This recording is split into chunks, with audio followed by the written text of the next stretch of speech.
Hola, ¿cómo están? Estamos en este nuevo capítulo de podcast y hoy día tengo un invitado espectacular y antes que se presente yo voy a decir que su emprendimiento, y yo creo que más que su emprendimiento, su marca, a mí desde un comienzo me ha cautivado y siempre como que yo digo, está en todos lados. ¿Cómo estás, Aníbal? Bien, ¿y tú, Marcelo? Muchas gracias. Bienvenido, pues bienvenido. Esta es una conversación relajada, tranquila, hablar de un poco de emprendimientos, de negocios, cómo llegaste a dar este salto para emprender. Y la primera pregunta, no vamos a decir si es casado o soltero, eso después no se va a dar esa conversa, pero curicano, talquino, ¿de dónde naciste, Daniel? Curicano, 100%, nacido, criado. Estudié afuera en Valparaíso, pero volví a Curicó y estoy hace ya 20 años por lo menos después de los estudios, ya estoy aquí en Curicó. ¿Estudiaste en la universidad afuera? Sí, en Valparaíso, estudié en la Pontificia Universidad Católica de Valparaíso, estudié periodismo, soy periodista. Y bueno, por vueltas de la vida, trabajé muchos años en comunicaciones y ahora estoy aquí como emprendedor, tratando de sacar adelante la marca. Oye, ¿y cómo fue este salto? Porque en general uno dice, según las entrevistas y lo que me ha tocado vivir, uno siempre ve los emprendedores en dos tipos de emprendedores o que inician en el emprendimiento, que tienen que ver como con el área de los negocios o esta gente que está como en empresa, y por otro lado, gente que de una u otra forma no estudió y se lanzó con el emprendimiento. ¿Cómo llega un periodista a determinar y decir, ¿sabes qué? Quiero ser emprendedor, quiero ser independiente. ¿Cómo diste ese paso? Claro, yo soy más bien del segundo grupo que tú describiste. Yo soy una persona que, bueno, todo esto fue... Yo trabajé 10 años en el hospital de Curicó como encargado de comunicaciones y en plena pandemia todos los trabajadores de la salud pasaba que en la pandemia todo el día era COVID, las muertes. Entonces Fue súper fuerte. Yo salía del hospital de entregar los reportes del COVID, los muertos, los enfermos, los aislados, qué sé yo, y quería distraerme y mis amigos me preguntaban del COVID, del hospital. Entonces yo dije un día en la pandemia, tengo que tener alguna actividad que me permita distraerme. En ese tiempo estábamos en cuarentena, tampoco se podía salir a jugar a la pelota. No se podía hacer mucho. Nada. Entonces dije, ya voy a hacer un emprendimiento, y a mí siempre me ha gustado de chico la cocina, preparar tragos, inventar cosas, y eso también se relaciona mucho a la cocina, a los alimentos y a las bebidas. Así que dije, ya voy a hacer unas tablas de picoteo. Hice primero se llamaba Sangrías y Cóctel Curicó. Hice como un logotipo bien artesanal. Vendía tablas de picoteo que yo iba, compraba las maderas, cortaba con la sierra, lijaba las tablas. Hacía todo el proceso. Pero era porque ese proceso me permitía a mí relajarme, ocupar horas de mi tiempo libre en eso. Porque en ese tiempo estábamos con el aislamiento, entonces no había mucho que hacer. Y también tenía la tabla y los cócteles. Hacía yo pisco sour, piña colada, daiquiri y sangría. ¿Ya? Entonces yo tenía mi variedad y yo iba y lo llevaba a las casas de las personas aquí en Curicó. ¿Era el delivery? ¿Te encargaban? Claro, delivery, como pasó en la pandemia, muchos emprendimientos empezaron así, o algunos después murieron, acabaron, pero así partí yo, como un pasatiempo a mi trabajo, y de los tragos que yo llevaba, los cócteles, empezó a suceder que los clientes me pedían, tráeme 2 pisco sour, una sangría y una tabla, y después a la siguiente me decían, ¿sabes qué? Tráeme la tabla y 3 sangrías, no me traigas deja la tabla en la casa. Claro. Yo quiero creer que era no porque fueran malos los otros productos, sino que la sangría le empezó a gustar tanto a la gente que decían, oye, está muy rica la sangría, todo les llamaba la atención. Hace 5 años atrás la sangría, si bien se conocía, aquí en Curicó tampoco era no era la gente muy entendida en lo que era la sangría. Claro. Porque esta es una bebida de origen español, ¿no? Claro, o sea, es española, bueno, de Portugal, hay toda una historia, pero empezó a llegar a Chile, obviamente, como la mayoría de las cosas, llega de Europa, primero en Santiago, en algunos sectores, después se expande a regiones, y la sangría hoy día ya está ya es conocida en el mercado. De hecho, está tomando también el vino, como es un producto subproducto del vino. Y bueno, para cerrar la historia que te estaba contando, es que así después decidí, como vi que la sangría se vendía más que los otros productos, dije ya, Tomaste un... esto, y empecé a pensar, bueno, ¿y qué pasa si le pongo un nombre y cómo registro una marca y si saco una marca? Y ahí uno empieza a investigar registros de marca, que hay que hacerlo así, ojo con esto, qué sé yo. Después con un amigo que es diseñador, Carlos Reyes, le mando un saludo, muy buen diseñador. Él me hizo el diseño, trabajamos. Lo conozco, Carlito. Carlito, sí. De chico lo conozco. Ya. Y todo fue un proceso muy bonito porque, por ejemplo, para hacer el logo, el diseñador y yo trabajábamos todo un concepto, la propuesta, pero también estaba mi familia, mis amigos, y que les mandábamos las distintas propuestas porque habían varias propuestas de etiqueta, por ejemplo, de la botella. Entonces, fue bien participativo, bien entretenido todo eso. Después todo, donde las botellas primero yo las ponía con un corcho y las ponía con la mano. Eso es como una anécdota, yo partí... Así no, a la mala. A lo bruto, por así decirlo. Yo pescaba, hacía la fuerza, todo. Después ya me compré una máquina tapadora, después cambié la tapa. Y así, estandaricé la botella. Fui bien aprendiendo procesos de calidad, de trámites del SAC. Y empecé a sacar con la municipalidad todos los permisos correspondientes. Claro, la patente la saqué en principio en mi casa, como una microempresa familiar. Como muchos empiezan en su casa, obviamente se necesita un espacio menor dentro de la casa, y hice una pequeña ampliación, y ahí fui haciendo mis botellas, que primero las compraba en menor escala, después ya en unos paquetes más grandes, después ya compré el primer pallet. Hoy día estoy comprando cada 3 meses 26 pallets, y cada pallet trae 1000 botellas, entonces ya la cuestión ha ido creciendo poco a poco. Es que ahí está el punto, que yo no lo alcancé a presentar. Pero Aníbal es hoy día, yo creo que hay que definirlo así, el fundador. A mí me gusta el concepto del fundador, que es más que un emprendedor que tomó un producto o que generó un producto, que es la base de todo esto, ser emprendedor, pero es el fundador de este gran producto, que aquí se alcanza a ver, ¿no? Sí. Pero la marca... ¿Cuál es la marca? Sangría Victoria. Sangría de Victoria. Curicó. Y las Victorias, ¿tú sabes por qué se llama Victoria? Yo sé, pero a lo mejor la gente que nos ve, puede ser que tengan ahí no es mi mamá, no es mi abuela, no es una ex. ¿Tu señora te preguntó, sí? Sí, también. ¿Por qué? ¿Por qué? ¿Y de dónde? No. Así que el nombre se debe a un tema muy relacionado a Curicó, que son las Victorias de Curicó. Las Victorias, los carros victorianos, que todavía queda un cochero victoriano que es don Aliro Ponce. Él tiene más de 80 años, claro. Pero el último cochero victoriano de Curicó. Pero la gente de Curicó podrán recordar que hace 20, 30 años todavía eran los taxis. Eran los taxis en su época, de la plaza, ¿verdad? El centro, a las poblaciones. Y yo tengo esos recuerdos de pequeño. Entonces, cuando yo pensé en el nombre, quise buscar un nombre que obviamente que fuera bonito, elegante, y que al mismo tiempo representara de alguna forma el patrimonio de la ciudad. Así que por eso se llama Victoria. Ese es uno de los datos que también... Es bonito. Y sabes que lo que a mí me gusta, y una de las cosas que hemos tratado de hacer, un poco, aunque hemos entrevistado a diferentes gente, de diferentes partes de Chile también, me gusta mucho el promover lo que sale de la región. Y justamente por eso fundé también No Connection, porque de Curicó, del Maule, de Talca, de Linares, de San Javier, salen muchos productos que ya muchos son de impacto nacional, otros son productos de impacto internacional, y saber que un producto así, que es un producto bonito, que es un producto rico, que la gente ya lo está valorando. Y ahí te voy a preguntar, que el otro día te vi ahí en redes sociales que diste un paso tremendo, y que yo dije, qué alegría saber que de Curicó se salen productos que dan un paso, que van a tener un impacto nacional. Entonces, la marca, todo, yo lo iniciamos así. Desde que te vi muy fuerte, haciendo marca, haciendo branding, preocupándote mucho de la marca.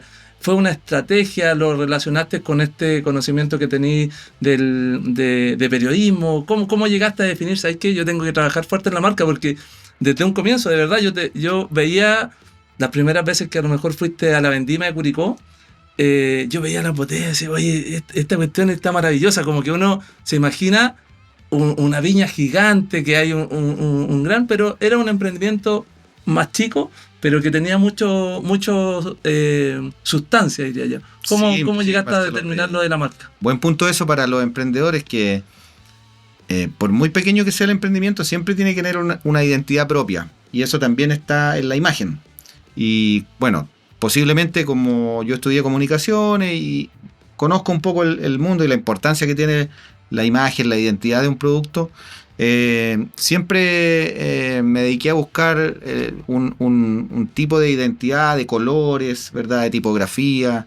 En los stands, en las ferias también hemos tratado siempre desde el principio de destacarnos con algo relacionado al vino. Por eso así, por ejemplo, el mesón es de duelas de roble. Tenemos unas luces vintage, que las luces vintage permiten hacer un ambiente más cálido para que la gente se acerque, es como hogareño, no sé, sí. Genera algo distinto, y en el fondo uno tiene que buscar que si estamos en una vendimia o en una feria y hay 20 stands de alcohol, cerveza, qué sé yo, sangría, uno tiene que tener una identidad propia, ¿verdad? Y así el cliente, para destacar, que el cliente se acerque, algo le llame la atención, como a ti te llamó la atención, dijiste las botellas o que estaba bonito el stand, que le guste el producto, y así después a la otra feria también va directo a tu stand, pero porque ve una dedicación. Y bueno, y así también partí en las botillerías, colocando los letreros luminosos, que son unos letreros redondos, rojos, también el color rojo, o sea, hay todo uno también va estudiando de a poco, va como aprendiendo. Entonces dice, chuta, el color rojo representa tal cosa, y así se va trabajando, y hoy día esos letreros ya están, he instalado alrededor de 40 o 50 de esos letreros en distintas botillerías de Curicó, Molina, Rauco. Entonces la gente hoy día dice, ven el punto rojo, el letrero, y dicen, ahí está la Sangría Victoria. Ya saben que es un punto de venta. Entonces, claro, uno cuando empieza y trata de proyectar en el tiempo, ahí uno tiene que pensar, o yo lo pensé, dije, la idea es que aquí a 2 años la gente ya tenga claro que la Sangría Victoria es roja, el color, el sello, el logo, las luces, porque si uno va cambiando cada 5 meses de color, o uno hace un afiche de un cierto tipo de tipografía o color y después hace otra cosa. Hoy día está muy de moda la inteligencia artificial, pero también yo he visto marcas que van deteriorándose o perdiendo su identidad porque empiezan a mezclar publicaciones como las han hecho siempre, pero también entre medio integra la inteligencia artificial, entonces queda una cosa Frankenstein, claro. Entonces hay que perder la identidad, y que es muy importante la imagen, pero obviamente lo más importante siempre es tener un buen producto, porque eso es lo que al final, claro, porque la gente se puede desilusionar si es todo bonito y cuando lo prueba no es tan bueno. A mí una vez el dueño de Graf, de la empresa de Graf de etiqueta, que es una empresa de diseño, hacen letreros, etiquetas. Ellos se destacan mucho por la etiqueta para las botellas, para las botellas de vino. De hecho, allá yo imprimo las etiquetas, y él me dio un consejo, me dijo, mira, tú tienes que hacer una etiqueta, o el envase, la presentación tiene que ser coherente con la calidad de tu producto. Porque si tienes un producto muy bueno y le haces una mala etiqueta, el cliente no es como raro, no es congruente. O al contrario, si tiene una presentación pero muy fina, una botella muy elegante, la etiqueta con dorado, terminaciones brillantes, no sé, y de repente un jugo lluvia, una cosa que te mata, no, tampoco, es una desilusión. Entonces tiene que ser. Yo dije, ya, mi sangría, por opiniones de otra gente, es buena. Es un buen producto, tiene una preparación artesanal, un macerado de cítrico, especias naturales, ¿verdad? Entonces no es una sangría más como las industriales. Entonces es coherente con la presentación, con la botella, una botella tipo espumante. Es bonita, yo lo destaco mucho, y creo que siempre hablo no sé si siempre, pero periódicamente como que veo tu marca y hablo mucho del impacto que tiene tu marca y el producto también, como dices tú. Yo o sea, creo decir que lo he probado, porque yo no soy un bebedor tan habitual, pero lo he probado, pero sí he tenido muy buena referencia. Y lo que hace también la diferencia es que el producto va llegando a los mercados y el mercado lo va aceptando y va diciendo, vamos creciendo y lo vamos necesitando. Sí, así es. Yo, el día que saqué la patente, en el 2021, fue el día que saqué la patente, estaba contento, pero dije ya, ¿y ahora qué hago con la patente? Y dije, bueno, si tengo la patente de alcoholes, tengo que ir a ofrecerla a una botillería. Y así fui al Go Market, que está en Zapallar. Ya, Y me quedaba cerca y fui nervioso igual, porque yo pasé de vender... Ese fue, a propósito de eso, ese fue tu primer acercamiento, así, voy a ir donde un cliente para que quiera distribuir mi producto. Sí, porque ese fue un primer paso, porque yo hasta antes de ese día, yo vendía el producto directamente, tú me pedías 2 botellas y yo te las venía a dejar acá a la casa, en una bolsita con una naranja. Iba a ser tu primer punto de distribuciones. Claro, y el primer punto de distribución, yo fui a ofrecerlo a ese local. ¿Y qué sentiste? ¿Cómo fuiste? ¿Qué sentiste? ¿Fuiste con un par de botellas? Claro, fui con unas botellas, estaba un poco nervioso, me preparé, estudié cómo voy a negociar ahí, porque también uno, dice, me van a tratar de bajar el precio, pero también uno tiene que valorar el producto que tiene. Y se me dio más fácil de lo que pensé, llegamos a buen puerto, me dijeron, ya, vamos a probar, es un producto de acá, tráeme, no sé, 3 cajas. Ya, 3 cajas para probar, ok. Después a la semana me dijo, oye, ¿sabes qué? No me quedan cajas, necesito 10 cajas. Y así fui entrando y después, claro, esa persona de ese punto de venta al poco tiempo me dijo, oye, tu sangría, las otras llevan harto tiempo acá y la tuya llegó y se vende mucho más que la otra. ¿Y qué sentiste cuando empezó a pasar? Porque fue corto, o sea, en un mes y medio. Sí, ¿Qué fuiste sintiendo? ¿Tú dijiste, tiene sentido lo que estoy haciendo? Sí, o sea, yo ahí dije, ya, vamos por buen camino, estamos empezando a construir algo. Y también me puso muy contento ver que eran los que en pandemia me compraban por delivery, o sea, los que yo le llevaba a domicilio. Después ellos mismos iban y buscaban los puntos de venta. Entonces yo tenía un grupo de WhatsApp. Una estrategia en el inicio fue crear grupos de WhatsApp, listas de difusión. Entonces yo tenía, no sé, 3 listas de difusión con todos los clientes que yo durante la pandemia les fui a dejar el producto a la casa.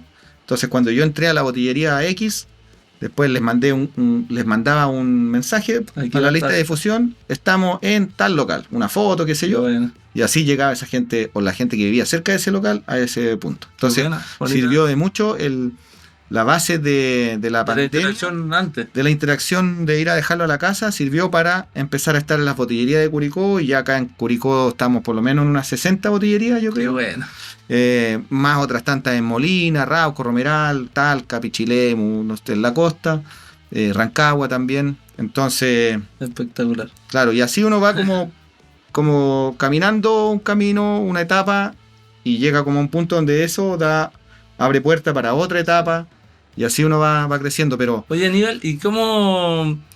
Porque tú nos decías que era encargado de comunicaciones de un hospital, en este caso el hospital de Curicó. Y es raro esto, porque hoy día te vemos como un emprendedor ya consolidado que quiere seguir desarrollando. Antes no vamos a llegar a ese punto de este paso que diste, pero uno dice, no quiero hacer que se malinterprete, pero cuando uno entra al mundo público, y muchos se quieren quedar en el mundo público por estabilidad, por la proyección, porque a lo mejor me van a ascender, no sé. Tuviste 9 años. 11 años. 11 años. 11 años trabajando en este mundo. ¿De dónde nace ese bichito de decir, ¿sabes qué? Quiero emprender en algún momento? Esa es la primera pregunta. ¿Y cómo diste el paso? Porque no es fácil desligarse y decir, ¿sabes qué? Dejo de ganar esto que es fijo y tengo que empezar a rascármela, entre comillas, por sí solo. Es el esfuerzo mío y de nadie más. ¿Cómo llegaste a hacer eso? ¿Y cómo este bichito de dar el paso al emprendimiento? ¿Cómo lo hiciste? Bueno, yo en el hospital llevaba como 5 años más o menos cuando empecé con el emprendimiento, los inicios. Y el bichito de empezar a vender algo, qué sé yo lo he tenido desde pequeño. Ya. O sea, desde pequeño yo iba a los vecinas a venderles. A vender algo. Sí, yo no sé, por ejemplo, en los jardines de repente yo le pedía permiso a las vecinas si podía sacar un poco de lavanda. ¿Ya? Y le sacaba la flor, el grano, no sé cómo, que es lo que tiene el aroma, y eso yo lo metía dentro de bolsas de helado. Y eso lo amarraba y después yo lo vendía a las personas, a las vecinas, a las señoras, y les decía, vecina, mire esto, usted este aromatizante lo pone en el closet y le va a dejar toda la ropa olorosita, rica y todo, y le sirve para esto, lo otro. Entonces ella, o vendía helado en bolsa, cosas así. Pero en la universidad también vendí cosas, entonces... Desde chico tenía esa vinculación con al hacer algo para recibir un beneficio monetario. Sí, pero siempre como algo extra, como un hobby. Como en la universidad yo también hacía maní con distintos, con orégano, con ajo, qué sé yo. Ya. Pero siempre fue como, porque a mí me gustaba cocinar, siempre me ha gustado cocinar. Y además para distraerme de lo que en la universidad uno iba a estudiar, pero me quedaba tiempo y... Pero siempre hacía ahí algo como para generar recursos, sí, y todo eso. Entonces, cuando llegué al hospital y llegó la pandemia, como te decía hace un rato, también pasó lo mismo. O sea, yo dije, chuta, quiero distraerme, quiero hacer algo más. Y a mí, como me gusta cocinar, hacer tragos, cosas así, empecé con este tema. Ahí fue el bichito inicial. Y ahora ya... ¿Cómo dice el paso? Sí, eso fue el 2020 en la pandemia, pero ya yo renuncié a mi trabajo anterior en el hospital en julio del año pasado. Ya. O sea, ya llevo casi un año en mi nuevo rol. Y claro, fue un paso importante porque llegó un punto, yo siempre lo pensaba, lo proyectaba, pero en realidad uno calcula todo y siente... Lo organizaste. Lo organicé, lo racionalicé, porque uno puede decir, oye, me gusta esto, voy a renunciar a mi trabajo, pero... Como esos locos que se tiran en paracaídas. Claro. Sin paracaídas. Sin paracaídas, claro. Entonces, cuando yo vi que el producto ya estaba en 150 puntos de venta, cuando ya vi que tenía que tener un repartidor para que fuera a Rancagua, a otros lados, cuando me di cuenta que yo en mi trabajo del hospital salía a las 6 de la tarde y me iba corriendo a repartir y llegaba a la casa a las 11 de la noche después de repartir, o que en mi trabajo del hospital me empezaban los clientes de la sangría a pedir, oiga, tráigame acá, o viceversa. Yo estaba... Necesitabas tiempo para tener un negocio. Yo estaba, por ejemplo, en una feria, en la vendimia o en la fiesta de la chilenidad, y también, pues de repente pasaba algo en el hospital, y en comunicaciones, si pasa algo, uno tiene que ir para allá. Entonces yo tenía que dejar el tema de la sangría de lado, ir para allá. Y finalmente, mentalmente también llega un punto que se torna poco sano estar en los dos lados. Estar en los dos lados presentes, que el hospital, que la sangría, y empieza uno a hacer un poco de cortocircuito. Entonces ahí es donde yo dije, ya tengo que... Porque a mí me gusta hacer las cosas bien, entonces yo dije, siempre he hecho bien las cosas aquí en el hospital, en mi rol, tenía una buena evaluación siempre, no quiero como servidor público estar a mi 50%, o sea, como servidor del Estado, yo dije, mejor que haya otra persona y que se entregue al 100%. Lo tomaste con seriedad. Lo tomé con seriedad, o sea, yo trabajaba en salud, yo sé lo que es, sé las historias que pasan en el hospital. Entonces dije, ya, voy a proyectar, aparte me está yendo bien, económicamente también. Entonces proyecté, incluso hablé con mi jefatura, con el director del hospital, hablábamos toda una conversación bien sincera, y él me apoyó también, comprendió la situación, y bueno, yo hasta el último día hice mi labor de la forma más correcta e impecable que pudiese hacerlo, y así fue. Después... Pero diste el paso consciente, más que apresurado. Di el paso consciente, y bueno, yo tenía un buen puesto de trabajo también en el ámbito de las comunicaciones que en Curicó, y como decías tú, se da mucho del que el trabajador en el área pública, uno entra en tal grado, después con los años va subiendo de grado, va agarrando bonos, qué sé yo. Y uno se siente tranquilo. Uno se siente tranquilo, cómodo, pero también de repente uno lo alimenta en otras cosas, deseos de hacer otras cosas, desafíos personales de todo tipo, y al final, como te decía, llegó un momento en que tuve que decidir, o me quedo acá o me voy acá. Y ya cumplí un ciclo en el hospital, dije, y por algo esto ya está tomando esta forma. ¿Le preguntaste a alguien para tomar la decisión? Así que, ¿será el momento de irme? Sí, también le pregunté, bueno, a mi familia, a mi pareja, a mi hermano. Busqué referencias de mi propio jefe, también el director del hospital, también lo conversamos, porque uno ahí va analizándolo desde distintos puntos de vista. Ya. Entonces, claro, yo al final... Yo, con todas las opiniones, yo sabía que tenía que dar ese paso. Pero necesitaba cierto respaldo también del momento. Uh-huh. Porque yo ya sabía que para allá iba el camino, porque si partía en la pandemia, después ya tenía... ¿Tu pareja, tu señora pareja? Mi pareja, llevamos 4 años ya... ¿Tú no tienes hijos? No. No, ya. Entonces, ¿tu pareja fue alguien decidor, así como, que Aníbal... el momento, así como que te empujaba a hacerlo, o alguien, o era una conversación más tuya que la fuiste preguntando así como tímidamente, o alguien te dijo, ya, pues Aníbal? La verdad que era más mío el tema, más la decisión la tenía más yo clara. Ya.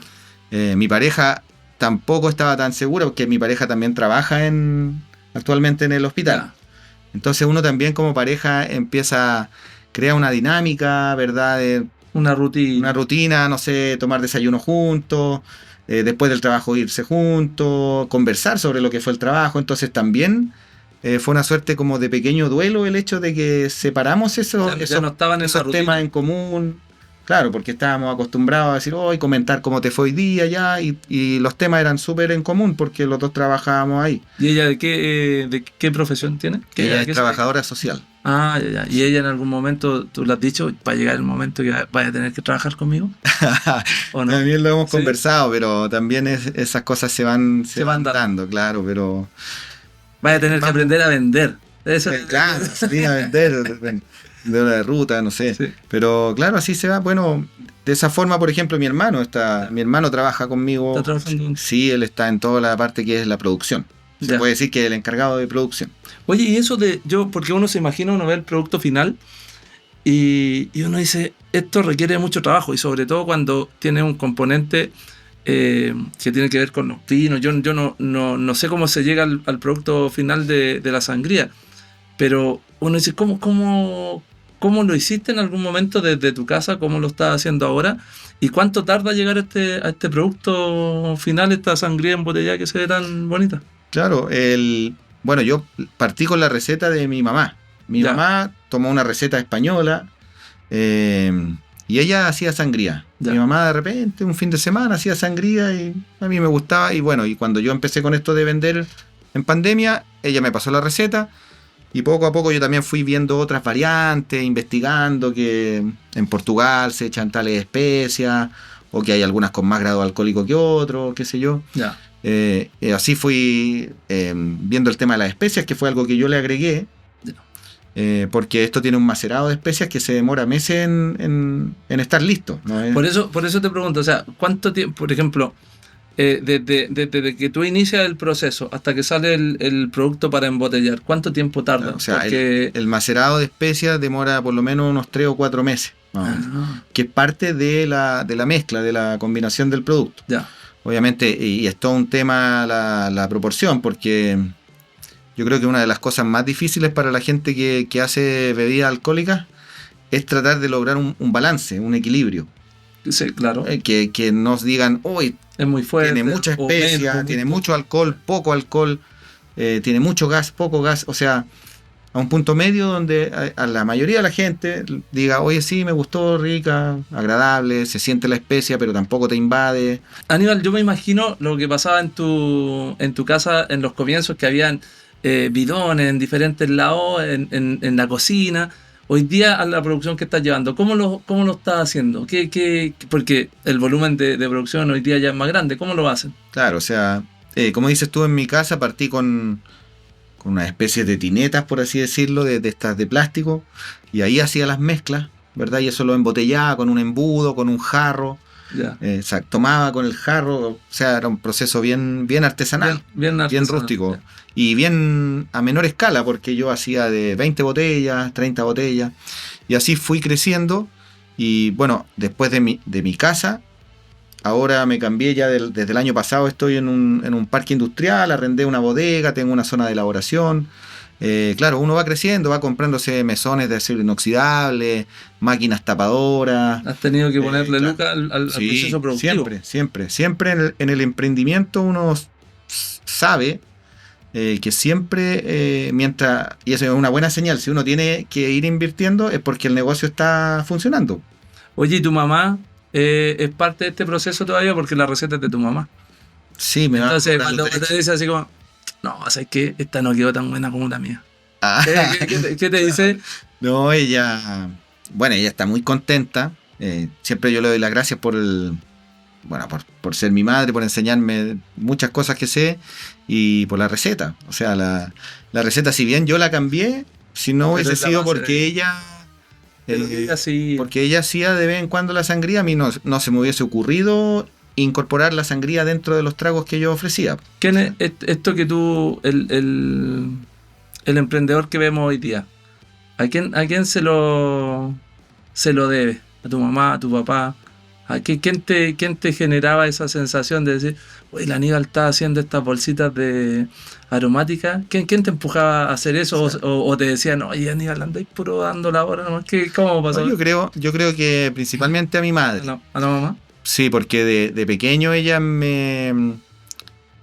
primero me dio la libertad, bueno, a mis hermanos también, nos dio la libertad de desarrollarnos en lo que nosotros nos sintiéramos plenos o que creyéramos tener habilidades.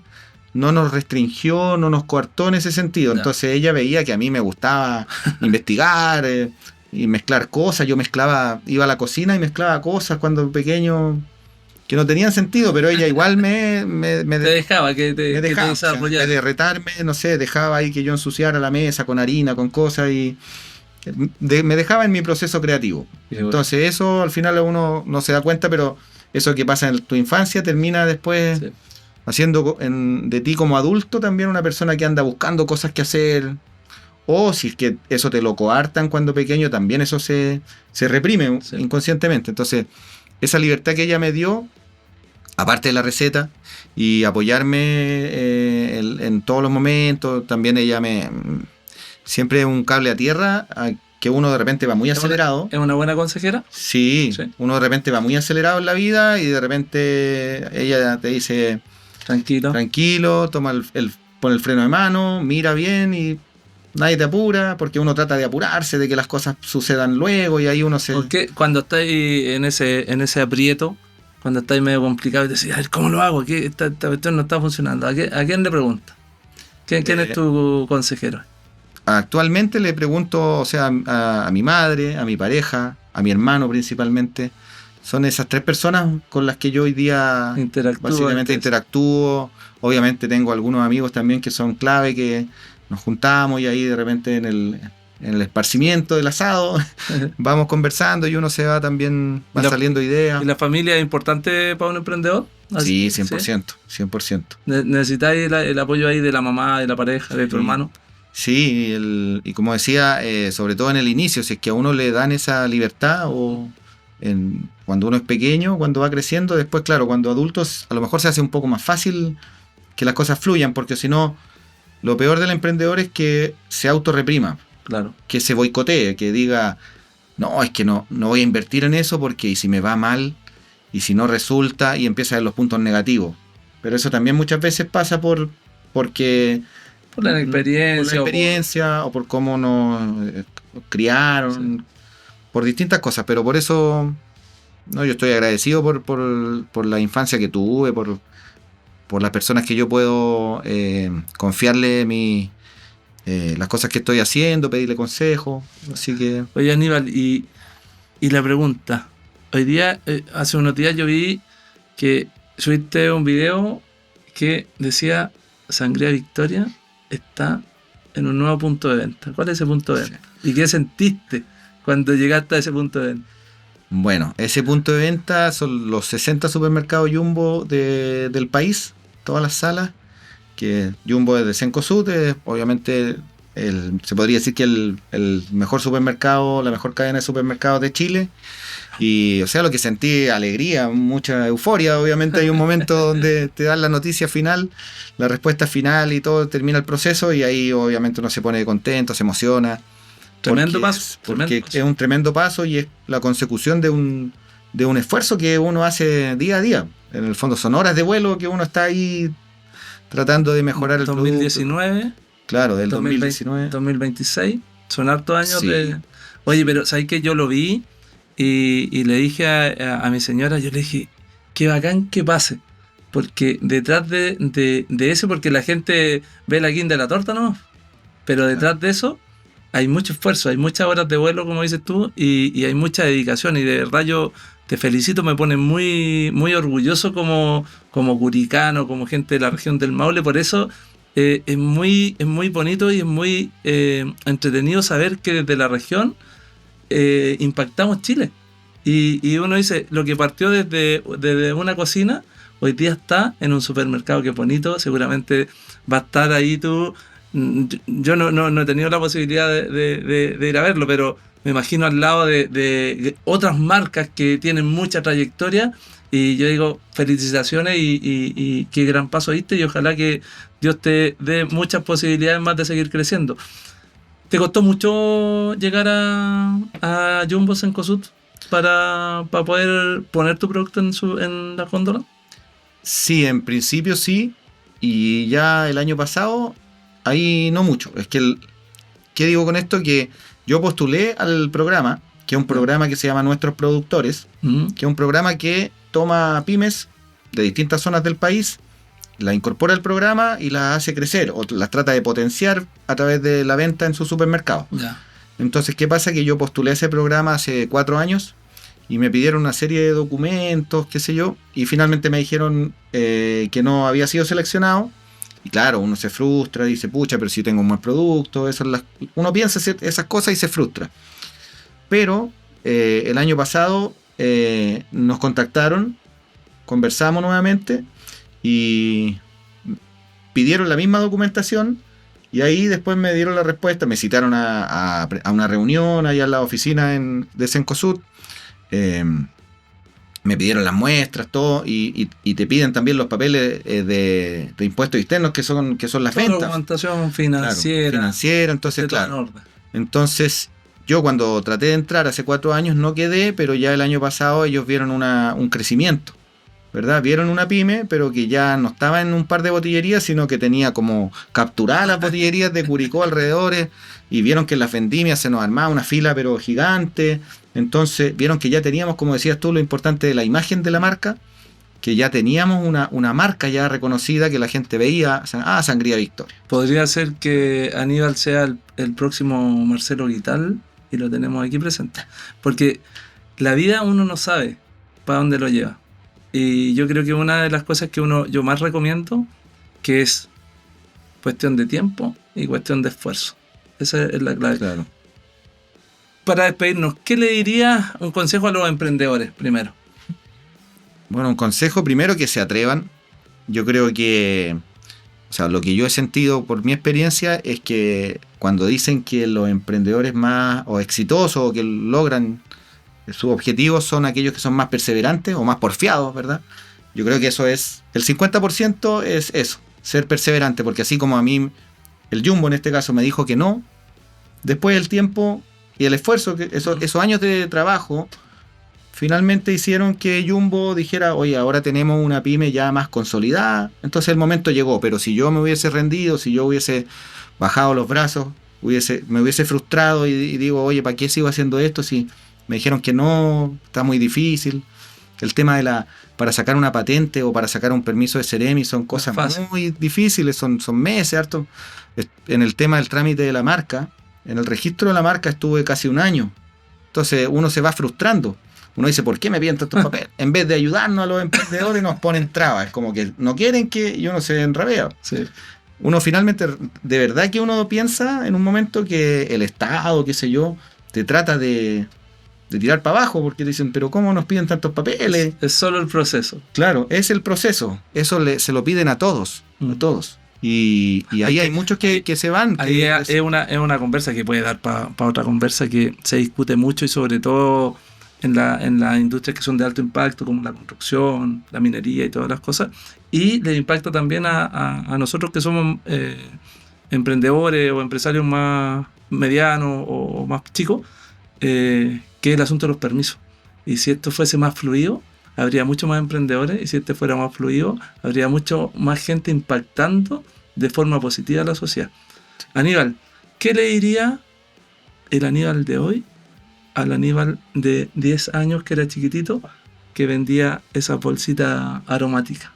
¿Qué le diría así como consejo? O sea, le diría que siguiera haciendo de las suyas solamente, porque era bien travieso también, pero me gustaba como era.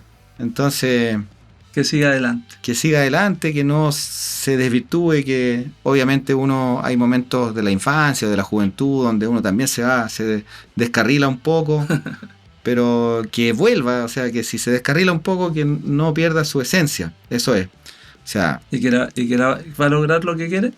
claro, sí, yo le diría que no pierda su esencia, que sea perseverante, porque algún día puede que por ahí se le ocurra un emprendimiento y termine concretándolo. Aníbal, Así que, felicitaciones. La verdad que yo maravillado con tu producto, con tu marca.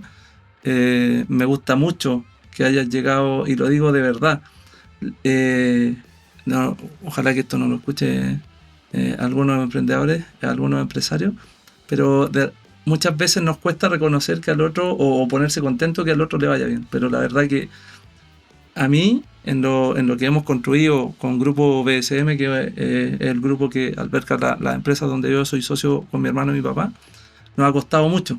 Llevamos más de 15 años haciendo negocios, parando empresas, y cuesta mucho. Entonces sé lo que se siente haber llegado a Jumbo y haber dado este paso. Así que mis felicitaciones y gracias por venir al podcast. ya, Marcelo, muchas gracias.